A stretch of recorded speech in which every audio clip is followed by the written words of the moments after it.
চলো আজ তোমাদের সাথে শেয়ার করি সকালবেলায় আমরা কি খেয়েছি।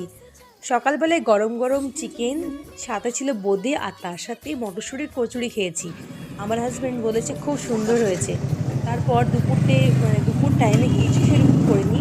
আজকে আমরা বিকেলে একটু বাইরে গিয়েছিলাম আমাদের কেনাকাটা করতে। আর কেনাকাটা করে মানে সবজি মানে ওই আর কি। একটু আমরা দুজনে রাত হয়ে কিন্তু গিয়েছিল লজ্জা আমাদের বাড়ি ফিরতে। বাড়ি ফেরার পরে দুজনে বসে একটু চা এটা সেটা করছিলাম, একটু ফটো তুলছিলাম। আর এখন তো আমার পার্সোনাল ফটোগ্রাফার আমি পেয়ে গিয়েছি, তো সেই দিক থেকে খুবই খুবই খুশি। এই করতে করতে রাত হয়ে গেল, রাতের গেছিলাম খাবারের আজকে একটু সময় হয়নি। বাইরে থেকে এসে তাড়াতাড়ি করে বরের জন্য রুটি, ডিম ভাজা, আর এই যে একটু করে মিষ্টি এনেছি, ওর খুব পছন্দের মিষ্টি, এই যে মৌচাক এগুলো। আর ও রাতের খাবার দুধ, তারপর একটা তরকারি সবজি বানিয়েছি।